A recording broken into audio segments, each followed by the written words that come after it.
Last class में हमने इस चैप्टर का इंट्रोडक्शन ले लिया था कि इस चैप्टर में हम क्या पढ़ने वाले हैं, कैसे पढ़ने वाले हैं। उसी को और थोड़ा सा आगे बढ़ाते हुए आज जो हम पहला टॉपिक ले रहे हैं वो देख रहे हैं फसल उत्पादन में उन्नति। इसमें अगर आप देखेंगे तो कुछ फसलों के नाम लिखे हुए हैं और उनसे हमको जो मेन चीज मिलती है वो उसके बारे में लिखा हुआ है कि खनिज लवण, कुछ मात्रा में कार्बोहाइड्रेट, वसा आदि प्राप्त होते हैं। विभिन्न फसलों के लिए जलवायु संबंधी परिस्थितियों तो तथा तापमान दीप्तिकाल, मतलब उन हर एक फसल को उगाने के लिए हर एक प्रकार अलग अलग प्रकार की आवश्यकता होती है। जैसे कुछ फसलों को पानी की आवश्यकता ज्यादा होती है, उदाहरण के लिए धान या फिर चावल, है ना, उसको जो है वो पानी बहुत ज्यादा मात्रा में चाहिए पड़ता है, पूरा पानी वो कीचड़ में ही उग रहा होता है, बहुत ज्यादा पानी चाहिए पड़ता है। कुछ फसलें होती है जिनको पानी कम मात्रा में चाहिए होता है, जैसे गेहूं, ज्यादा पानी नहीं चाहिए उसको, इसलिए गर्मी में लगता है वो। और कुछ फसलें होती हैं जिनको टेम्परेचर ज्यादा होना चाहिए, मतलब ठंड में लग पाती हैं, कुछ गर्मी में लग पाती हैं, उनको टेम्परेचर कम चाहिए पड़ता है ना। तो ये अलग अलग प्रकार की भौगोलिक परिस्थितियों में हमारे खाद्यान्न फसलें जो है वो उग रही होती है। इन फसलों के आधार पर जिस काल में उगती हैं ये, उनको जो है वो हम जो है वो कुछ नाम दे दिए गए जिसके बारे में आप भी जानते होंगे। हम छोटी क्लासेस में पढ़ा होगा आपने, खरीफ की फसलें, रबी की फसलें और जायद फसलें जिनको बोला है ना। तो ये जो है यहाँ पर आपको बुक में भी दिख रहा होगा। ऐसी फसलें जिन्हें हम वर्षा ऋतु में उगाते हैं वो कैसी कहलाती हैं? खरीफ की फसल कहलाती है, जो जून से आरंभ होकर अक्टूबर मास तक होती हैं। मतलब खरीफ की फसलें कब होती हैं? जून से लेकर अक्टूबर मास तक होती है। कुछ फसलें हम शीत ऋतु में उगाते हैं जो नवंबर में अप्रैल मास तक होती हैं। इन फसलों को रबी की फसलें बोलते हैं। तो धान, सोयाबीन, अरहर, मक्का, मूंग, उड़द, खरीफ आदि खरीफ की फसलें, और गेहूं, चना, मटर, सरसों, अलसी रबी की फसलें हैं। इसको आप थोड़ा सा याद रखिएगा, है ना, कि जो धान, सोयाबीन, अरहर, मक्का, मूंग और उड़द है ये सब खरीफ की फसलें हैं। और गेहूं और चना, मटर, सरसों, अलसी। अच्छा, इसमें एक बात बताओ, क्या छोटी क्लास में पढ़ा है आपने खरीफ की फसल और रबी की फसल?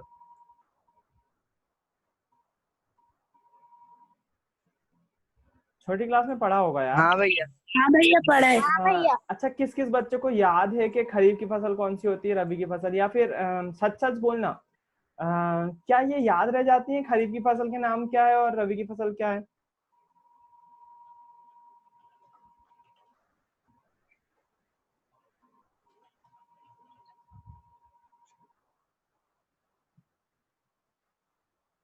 मतलब रबी में कौन कौन सी, रबी की फसलें कौन कौन सी होती हैं, वो याद रह जाती हैं क्या? कि नहीं भैया। कंफ्यूजन होती होगी ना इसको याद करने के लिए। हाँ भैया।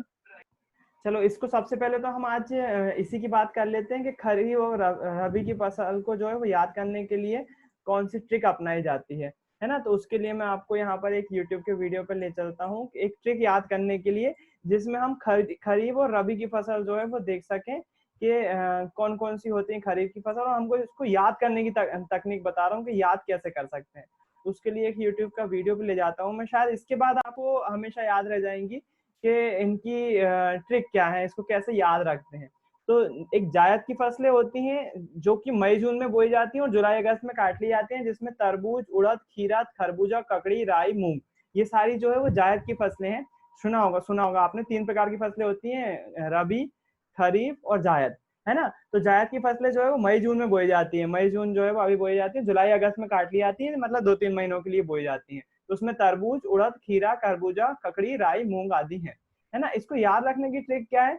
याद रखने की ट्रिक है ताऊ खीरा खाकर मरे, है ना। ताऊ खीरा खाकर मरे। अजीब है मुझे मालूम है, लेकिन ये याद रखने की ट्रिक जो है वो ऐसी होती है ताकि आपको याद रहे। ताऊ खीरा खाकर मरे। अब इसमें हर एक शब्द अक्षर जो है उसका फर्क है। ता से बन जाता है तरबूज, ऊ से बन जाता है उड़द, खी से बन जाता है खीरा, रा से बन जाता है खीरा। खीरा तो पूरा ही होगा, सॉरी, खीरा तो अपने आप में पूरा ही शब्द होगा, खीरा अपने आप में जायद फसल है।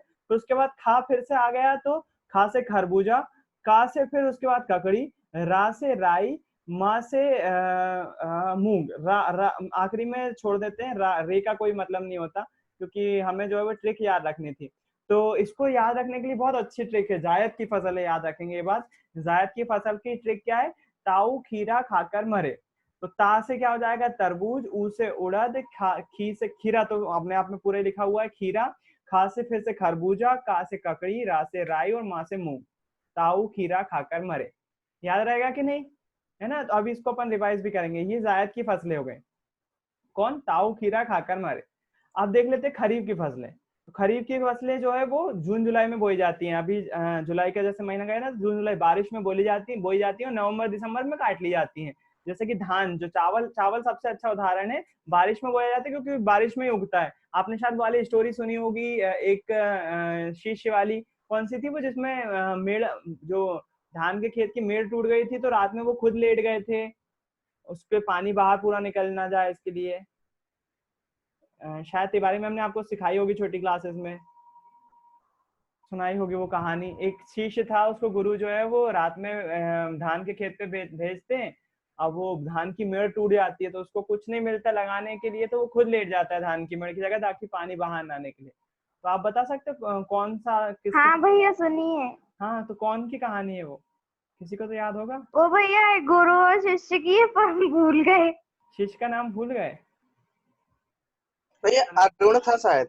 हाँ, भैया अरुण क्या था, अरुण क्या ऐसा ही था।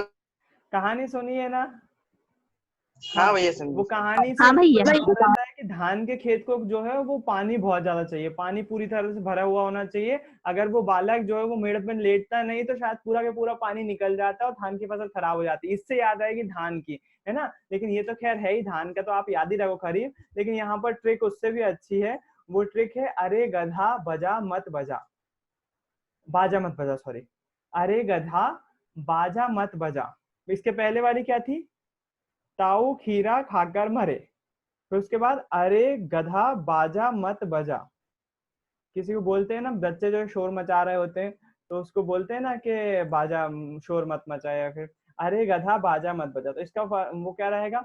अरे से हो जाएगा अरहर, गधे से ग और धा, दो फसलें हैं इसमें, गन्ना और धान।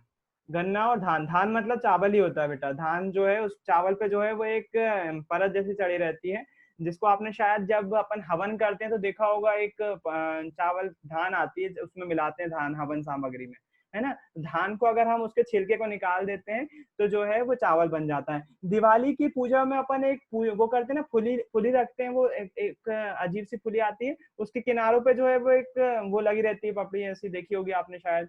दिवाली के दिन में पूजा करो तो वो वाली फुली आती है, थोड़ी सी काली काली सी दिखती है, और उसके नीचे जो है वो लगी रहती है, वो धान ही रहती है। धान की फुली बनाई जाती है वो, है ना। तो धान कुछ नहीं है, वो चावल ही है, बस उस पर छिलका चढ़ा हुआ रहता है। छिलके हटा दो तो अंदर से चावल निकल आएगा। वो चावल की फुली वो होती है जो मुरमुरे में डलती है, मतलब जो भेलपुरी में डलती है, चिकनी वाली फुली आती है, वो चावल की बनी हुई रहती है। और जो धान की फुली बनती है वो हल्की सी काली काली होती है ना। तो अरे गधा बाजा मत बजा मतलब अरे से अरहर, ग से गन्ना, धा से धान, बाजा से यहाँ पर जो है वो बाजरा और ज्वार से मतलब निकल जाता है, बाजरा और ज्वार। माँ से मक्का और ता से तिलहन, है ना। ये बजा का कोई मतलब नहीं है यहाँ पर, केवल सेंटेंस पूरा हो जाए इसलिए उन्होंने बजा लिख के रखा है। तो ट्रिक क्या है? अरे गधा बाजा मत बजा। पहली वाली क्या थी, बोलो? ताऊ खीरा खाकर मरे। खीरा खाकर मरे। फिर उसके बाद अरे गधा बाजा मत बजा, ये काय की? खरीफ की। पहले काय की देखी? जायद की। फिर खरीफ की। फिर उसके बाद क्या देख रहे हैं अपन? अब जो है वो नकदी फसल को छोड़ो, नकदी फसल अपने काम की नहीं है। रबी की फसल देखो। रबी की फसल जो है वो अक्टूबर नवंबर में बोई जाती है, मतलब ठंड में बोई जाती है, और मार्च अप्रैल में काट ली जाती है। और गेहूं सबसे अच्छा उदाहरण है, आपने सुना होगा गर्मियों के दिनों में ही जो है गेहूं मार्केट में आता है और अपने घरों में जो है वो बोरे खरीद खरीद के रख लेते हैं। तो रबी की फसल का सबसे अच्छा उदाहरण गेहूं है। और पूरी फसल में पूरी फसल को याद रखने के लिए ट्रिक है, आज सच में राई में गेम खेला। आज सच में राई में गेम खेला। अब ये जो राई जो होती है वो उसमें क्या बोलते हैं, आपने देखा होगा मम्मी घर में जब हाल लगा रही होती है तो शायद जीरा और राई जो है वो मिक्स रहती है, सरसों के बीज एक तरह से। सरसों में जो है वो सरसों के बीज ही बोल सकते हो आप। सरसों के बीज नहीं होते हैं वो एक्चुअली, हाँ बोल सकते भैया सरसों रहती है, राई काली रहती है। राई देख लो आप कैसी दिखती है। राई दो तरह की आती है, एक मोटी राई रहती है और एक छोटी, मतलब एक पतली वाली रहती है। दो तरह की राई आती है। राई को व्रे बोलते हैं, व्रे। आपके घरों में यूज करते हो? अरे रे, ये इस तरह की दिखाई देती है। ये देखो, ये राई पिसी हुई है भाई। किस किसने नहीं देखी है राई, बताओ, घरों में यूज करते हैं।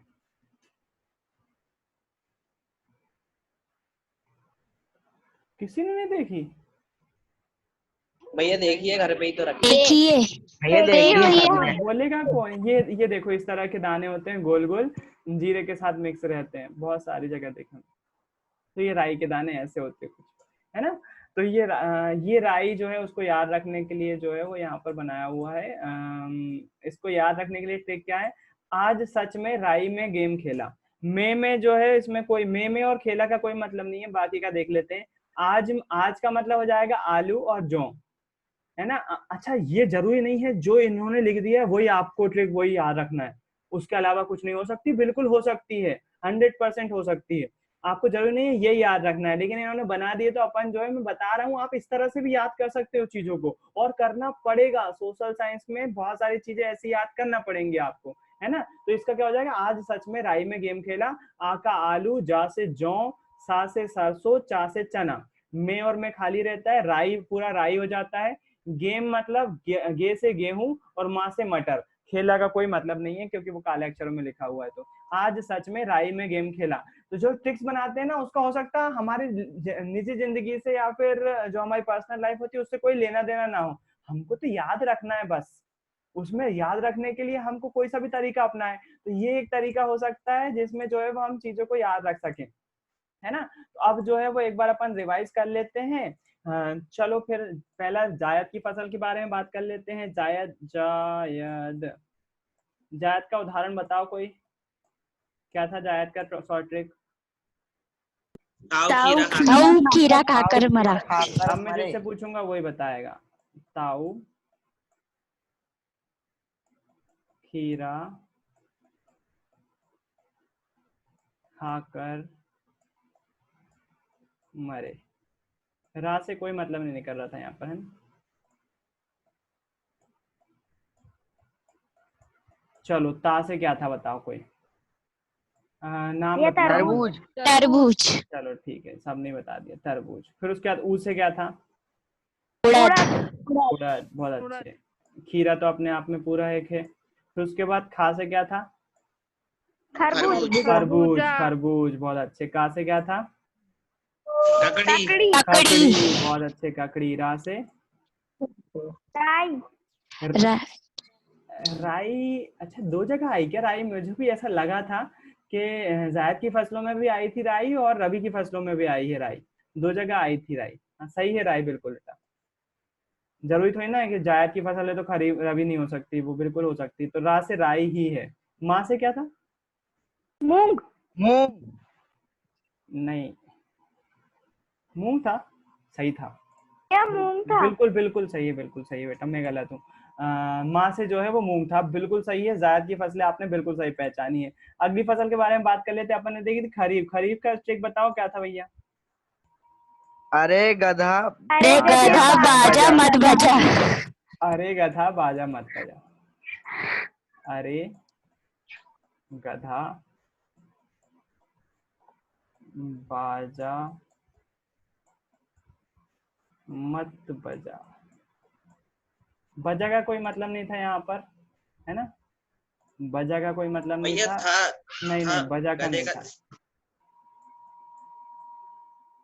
बाजा का था, बजे का नहीं था। बजा ऑलरेडी इसमें आ गया, इसमें जो जो भी रहेगी वो पूरे इसमें आ जाएगी, है ना। तो बजा का कोई मतलब नहीं था। चलो आ से बता दो भैया। अरहर।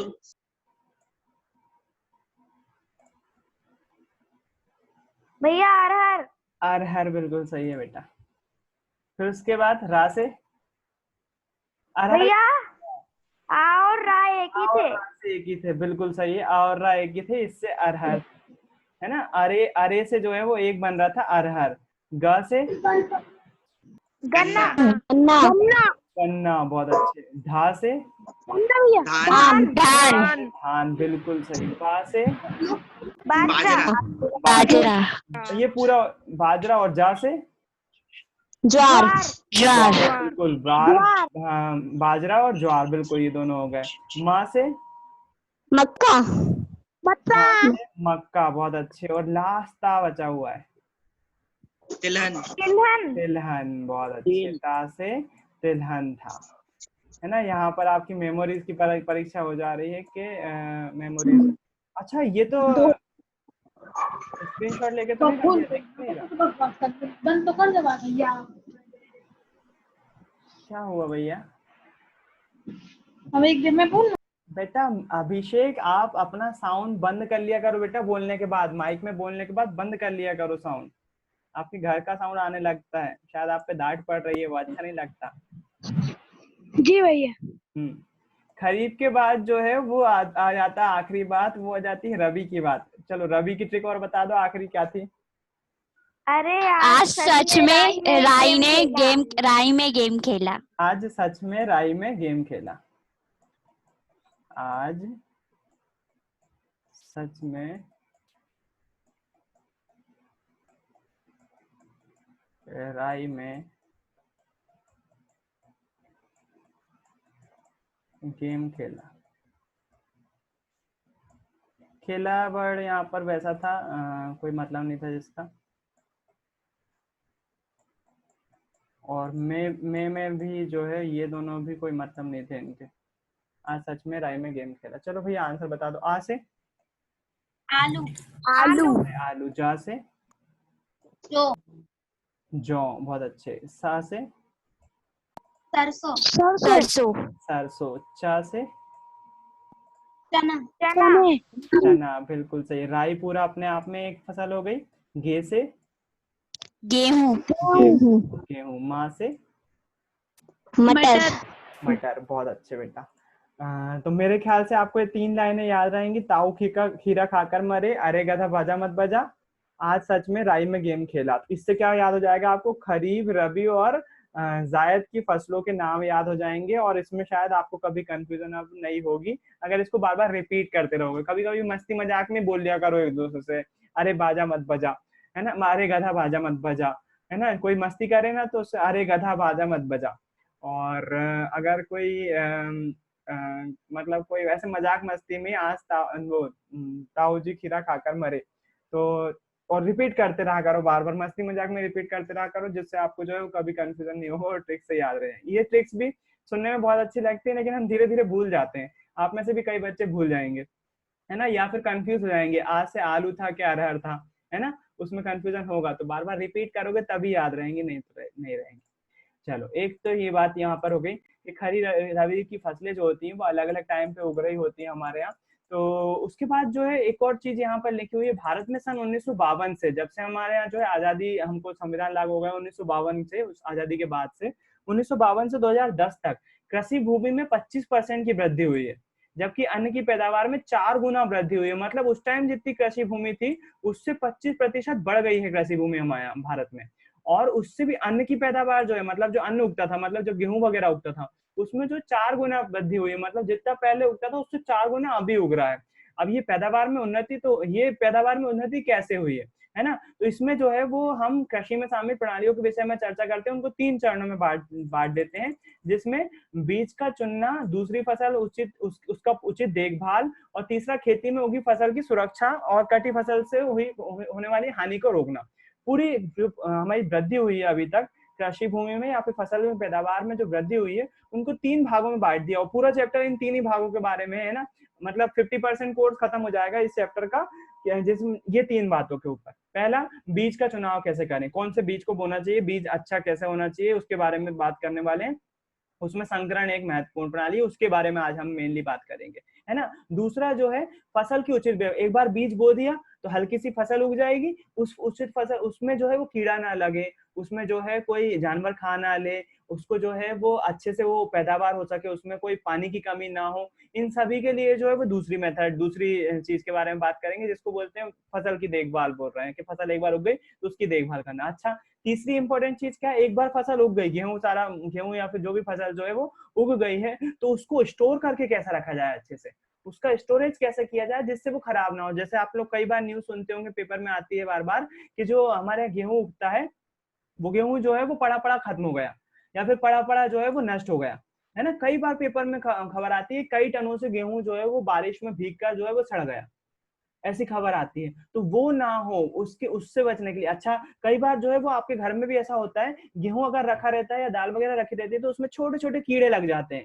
जिसको घुन बोल सकते हैं, घुन बोलते ही हैं, घुन लग जाती है, कई बार पंखी लग जाती है, उसमें उड़ने वाले कीड़े लग जाते हैं, वो सारी चीज, मतलब रखे रखे भी अनाज खराब हो जाता है। उसकी देखभाल कैसे करना चाहिए, ये तीसरा टॉपिक है जो कि इस चैप्टर में हम कवर करने वाले हैं, है ना। तो इस प्रकार फसल उत्पादन में सुधार की प्रक्रिया में बहुत प्रयुक्त गतिविधियों को प्रमुख वर्गों में बांटा गया। पहला, फसल की किस्मों में सुधार, मतलब जो बीज उगा रहे हैं अपन, तो वो बीज अच्छी क्वालिटी का है नहीं, उसमें क्षमता है कि नहीं। कई बीज ऐसे होते हैं, अगर आप घर में भी कोई फसल उगाना चाहते हो, जैसे मान लो उदाहरण के लिए आप अगर मटर के दाने उगा रहे हो या फिर कद्दू का बीज उगा रहे हो, तो कद्दू के बीज अगर 5 बोओगे ना आप, तो 5 में से केवल 1 या 2 ही पौधा में कन्वर्ट हो पाएंगे, वो नहीं तो बाकी क्या होंगे, बाकी उग तो जाएंगे लेकिन थोड़े से उगने के बाद जो है वो मर जाएंगे, क्योंकि सभी बीज जो है वो पनप नहीं पाते हैं, है ना। तो ये हो जाता है पहला, फसल की किस्मों में सुधार। हम कैसे सुधार कर सकते हैं, बीज का चुनाव कैसे कर सकते हैं, बीज को अच्छे से कैसे बना सकते हैं, उसमें भी साइंस है, उसी के बारे में आज चर्चा करने वाले हैं हम, कि बीज को अच्छे से कैसे सुधारा जा सकता है और उसको कैसे अच्छा बनाया जा सकता है।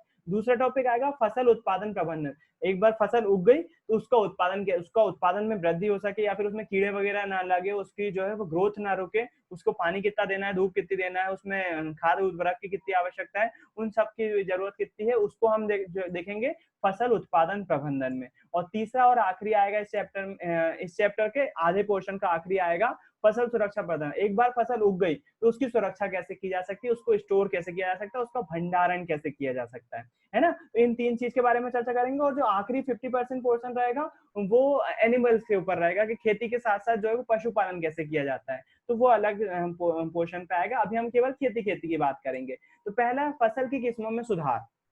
फसल की किस्मों में सुधार कैसे किया जा सकता है, तो यहाँ पर एक बात मैं कर लूं आपसे, जो फसल की किस्मों में सुधार के बारे में जो टॉपिक आ रहा है, इसमें हम देखने वाले हैं कि गेहूं जो है, आपने कई बार अगर आपने घर में पूछोगे तो आपको घर में जो है वो बताया जाएगा, गेहूं अलग अलग प्रकार का होता है। जैसे कुछ जो है वो लोकमन गेहूं बोलते हैं जिसको, एक जो है वो शरबती गेहूं आता है, उसको भी बोलते हैं, और एक जो है वो मीडियम रहता है, वो रहता है। अच्छा, किसी किसान से बोलोगे ना आप गेहूं का, कई इलाकों में जो है वो गेहूं के नंबर से पुकारा जाता है उसको, 302, 405, 600 ऐसे नंबर होते हैं। वो नंबर क्या होते हैं, वो कैसे किए, क्यों होते हैं, वो उसके बारे में अभी हम चर्चा करते हैं। तो पहली बात, जो बीज का, जैसे मतलब उदाहरण के लिए बीज का चुनाव जिसको बोल रहे हैं हम, या फिर स्टार्टिंग में मतलब फसल अच्छी हो, आगे की तैयारी हमारे, अगर हम किसान की दृष्टि से सोचें कि हमको ऐसा बीज बोना है कि जो है वो, यदि मैं 1 बोरा गेहूं बोऊं तो उससे जो है वो बहुत सारे, एक गेहूं से 1 पौधा निकलेगा, उसका जो है वो लगभग मुझे 10 गुना ज्यादा गेहूं मिले। तो वो बीज की क्वालिटी अच्छी होना चाहिए। अगर मैं 1 क्विंटल गेहूं बो रहा हूँ तो 1 क्विंटल में जितने भी दाने, मान लो उदाहरण के लिए 1 लाख दाने हैं, तो वो 1 लाख दाने जो है वो पूरे पौधे में विकसित होना चाहिए। अगर केवल 50,000 हुए तो मुझे जो है वो हानि होने वाली है, मुझे नुकसान हो जाएगा। तो बीज अच्छा होना चाहिए ना। तो यहाँ पर जो है वो बीज अच्छा होने की प्रायोरिटी क्या है, कई बार जो है वो हर बीज तो अच्छा हो नहीं सकता, है ना। तो इसमें क्या किया जाता है, इसको बीज को अच्छा बनाया जाता है। कैसे अच्छा बनाया जाता है, संकरण की विधि से। संकरण को इंग्लिश में बोलते हैं हाइब्रिडाइजेशन। हाइब्रिडाइजेशन, है ना, हाइब्रिडाइजेशन। हाइब्रिडाइजेशन जो है वो अभी वीडियो दिखाऊंगा मैं आपको। उसमें क्या करते हैं हम, पौधे में जो है उसको साइंटिफिकली जो है नया पौधा बनाते हैं, पुराने पौधे से उसमें कुछ 2 पौधों को मिलाकर, एक पौधे और दूसरे पौधे को मिलाकर नया पौधा बनाते हैं। वो कैसे बनाते हैं, उसके लिए आपको समझना पड़ेगा कि नया पौधा बनता कैसे, है ना। तो इसको बोलते हैं रिप्रोडक्शन, प्रजनन बोलते हैं। पौधों में प्रजनन होता है। जैसे मान लीजिए कोई नया पौधा बनता है तो आप बोलोगे भैया वो तो बीज से उग जाता है, बीज जो है वो उग जाता है। लेकिन आप मुझे बताओ गेहूं में कैसे होता होगा। गेहूं जो रहते हैं वो गेहूं के दाने हम बो देते हैं, उससे उग जाता है ना। लेकिन इसमें जो है वो प्रजनन के लिए जो पौधे होते हैं, या फिर जो फूल वगैरह होते हैं, उनमें प्रजनन के लिए कुछ अंग पाए जाते हैं, है ना। प्रजनन होता है उसमें, और उसमें जैसे मनुष्यों में भी होता है ना, मतलब इंसानों में भी होता है, दो लिंग पाए जाते हैं, एक पुरुष और एक स्त्री, और पुरुष और स्त्री के इंसान जो है वो बच्चे होते हैं। वैसे पौधों में भी 2 पार्ट होते हैं, मेल पार्ट और फीमेल पार्ट। शायद आपने 8th क्लास में पढ़ा होगा, या फिर छोटी क्लास में पढ़ा होगा कि पुष्प के जो है वो प्रमुख भाग कौन कौन से हैं। तो उसमें होगा पुंकेसर, स्त्री केसर, वर्तिकाग्र, नर जननांग यानी कि जो पुल्लिंग पुंकेसर होता है वो नर जननांग होता है। स्त्री केसर याद आ रहा है क्या? पुंकेसर, स्त्री केसर, पंखुड़ी, अंकुड़ी और वर्तिकाग्र। हाँ भैया पढ़े थे। पढ़े हैं ना? तो ये काय के लिए पढ़ाते हैं? ये पढ़ाते हैं पौधे में प्रजनन कैसे होता है, पौधा नए एक पौधे से नया पौधा कैसे बनता है। तो यहाँ पर एक उदाहरण लीजिए आपने, कभी आपने अमरूद लगते हुए देखा है? अमरूद, अमरूद बोले तो जाम, नहीं देखा? ये पता है, जाम देखा देखा है है। ना? अच्छा, जाम के ऊपर हाँ। देखा है आपने एक अच्छा अब एक बार फोकस करिए, किसी के घर में जाम लगे हुए होंगे ना, या फिर अमरूद जिसको बोलते हैं, मैं अमरूद ही बोल रहा हूँ, जाम सही वर्ड नहीं है। जो अमरूद लगे रहते हैं उसके पेड़ पर ध्यान दीजिएगा आप, तो सबसे पहले उसमें एक फूल उगता है। वो फूल जो है वो धीरे धीरे बड़ा होते जाता है और उसी फूल से जो है वो अमरूद बनता है। और आप देखोगे अमरूद के ऊपर आप देखोगे तो एक जगह पर जो है वो एक काला काला सा हिस्सा होता है, वो और कुछ नहीं है, फूल का ही उसका भाग रहता है जो कि आखिरी तक बना रहता है ना? तो जो है वो फूल में जो है वो प्रजनन होता है जिसके कारण से फल बनता है। फूल में प्रजनन होता है जिसके कारण से फल बनता है और उस फल से जो है फिर बीज उत्पन्न होता है जिसका हम जो है वो कर रहे होते हैं, नई फसल के लिए उत्पादन कर रहे होते हैं। सेम केस गेहूं के साथ भी है। गेहूं में भी जो है वो जो उसकी जो ऊपर आपने गेहूं की बालें देखी होंगी, तो जो ऊपर का हिस्सा है वो फल है ना? पहले स्टार्टिंग में फूल रहता है, उसमें प्रजनन होता है और प्रजनन के बाद जो है वो फल बनता है जो कि गेहूं फिर बाद में रहता है, वो सूख जाता है तो वो गेहूं का रूप ले लेता है ना? उसकी आज अपन टेक्निक भी देखेंगे कि गेहूं में प्रजनन कैसे करवाया जाता है, लेकिन उसके लिए उसके पहले हम थोड़ा सा हम बात कर लेते हैं पिछली बारे में कि हमने जो है वो छोटी क्लास में क्या देखा था, पौधे में प्रजनन कैसे होता है और क्यों आवश्यक है, वो किस तरह से हो रहा होता है ना? इंग्लिश का वीडियो है थोड़ा सा, उसमें घबराइएगा मत, कोई दिक्कत वाली बात नहीं है उसमें, है ना? इसको हटा देता हूँ मैं, ये वाले आपको बताऊंगा, लेकिन पहले ये बता दूं आपको थोड़ा सा एनिमेशन के माध्यम से थोड़ा सा समझ में आ जाए कि जो फूल वाले पौधे होते हैं उनमें रिप्रोडक्शन कैसे होता है, मतलब नए पौधे कैसे बनते हैं पुराने पौधे से, है ना? प्रजनन कैसे होता है उसमें। प्रजनन मतलब कि अपने समान संतति उत्पन्न करना। पौधे हैं तो पौधे समान पौधे हैं तो पौधे के जैसे संतति उत्पन्न करना, संतान उत्पन्न करना।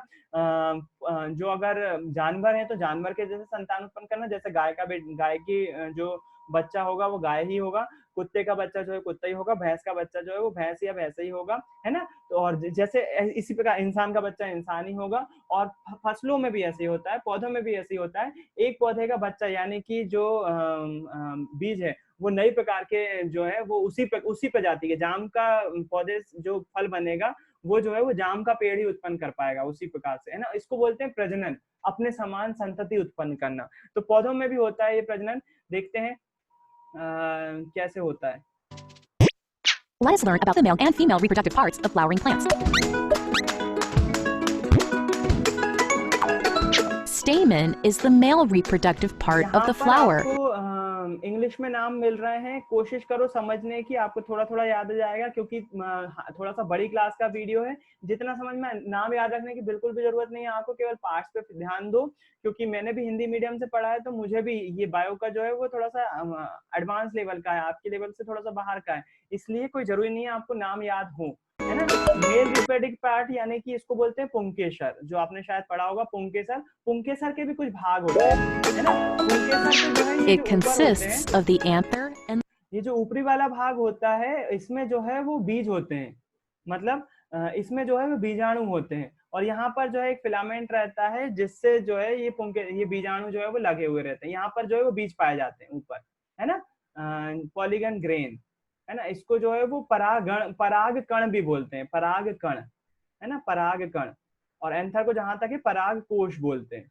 पराग कोश में क्या पाए जाते हैं? पराग कण पाए जाते हैं। बाकी ट्यूब सेल, ट्यूब न्यूक्लियस जो है वो ये बीज के बारे में बोल रहे होते हैं कि ट्यूब सेल मतलब कोशिका होती है। कोशिका मतलब कि इस पौधे की जिससे ये पौधा बना हुआ है उसकी जानकारी रखने वाली एक सेल रहती है, कोशिका रहती है, जिसमें क्षमता होती है इसी के समान इसकी जानकारी छुपी रहती है इसके डीएनए में, और ये जो है वो इसी के समान जो है वो पौधा उत्पन्न कर सकता है। इसमें नाभिक भी होता है जो कि अपन कोशिका वाले चैप्टर में पढ़ेंगे, अभी अपन ने पढ़ा नहीं है कोशिका वाला चैप्टर, है ना? तो यहाँ पर जो है वो मेल पार्ट्स होता है, इसको पुंकेसर बोलते हैं। तो फूल में जो है वो यहाँ पर ये वाला, ये जो दो दिख रहे हैं ना, ये मेल पार्ट्स हैं, और ये वाला जो है वो स्त्री केसर कहलाता है बीच में। है ना। इसके दो पार्ट हैं, ऊपर का पार्ट जो कहलाता है वो वर्तिकाग्र कहलाता है ना। ऊपर का जो खुला हुआ भाग रहता है, एक खुली हुई चीज रहती है। आपको कभी मैं गुड़हल का फूल दिखाऊंगा तो उसमें दिखाऊंगा, ये यहाँ पर खुला हुआ भाग रहता है जिसको वर्तिकाग्र बोलते हैं, स्टिग्मा इंग्लिश में बोला जाता है। ये कार्पेल स्त्री केसर को बोलते हैं, स्त्री केसर है ये। यहाँ से जो है वो बीज नीचे गिरता है, ये पराग नलिका बोलते हैं इसको। पराग नलिका से नीचे होते हुए यहाँ पर जो रहता है अंडाणु रहता है, तो ये स्त्री पार्ट रहता है, अंडा रहता है, ओवरी जिसको बोलते हैं। और ओवरी में जो है वो बीज, फूल का जो है वो बीज ओवरी में जाता है, जिसके कारण से नया फूल बनता है, नया बीज बनता है, सॉरी, है ना, या फिर फल बनता है आप बोल सकते हो। ओवरी के अंदर जो है वो अंडे होते हैं, यहाँ पर ओवरी जो होती है यहाँ पर अंडे होते हैं। तो जो मेल वाला पार्ट होता है ना, वो यहाँ से वर्तिकाग्र के अंदर आता है। देखते हैं अपन प्रोसेस क्या होती है इसकी। अंडे के बारे में बता रहा हूं। अंडाणु के अंदर अंडे होते हैं, ये पूरा अंडाणु है ना। होता क्या है,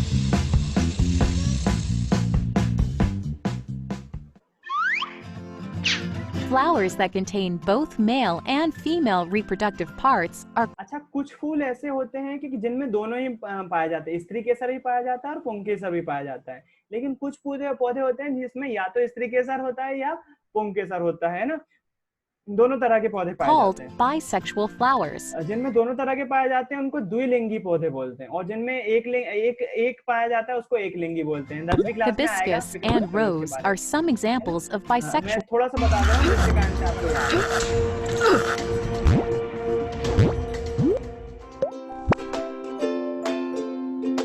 ये अलग अलग उदाहरण दे रहे हैं कि पपाया प्लांट में जो है कि मेल पार्ट है ना। अब होता क्या है, For यहाँ पर fertilization to take जो पराग, ये जो मेल पार्ट होता है इसमें जो पराग कोश में पराग कण होते हैं, है ना। जो अपना पुंकेसर है, पुंकेसर में क्या होगा, पराग कोश, और पराग कोश में क्या होंगे, पराग कण।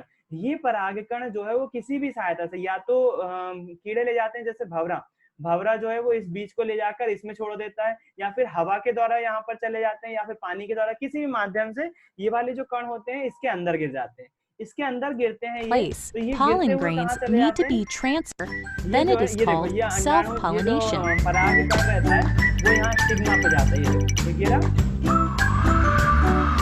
और गिरने के बाद ये नीचे जाता है।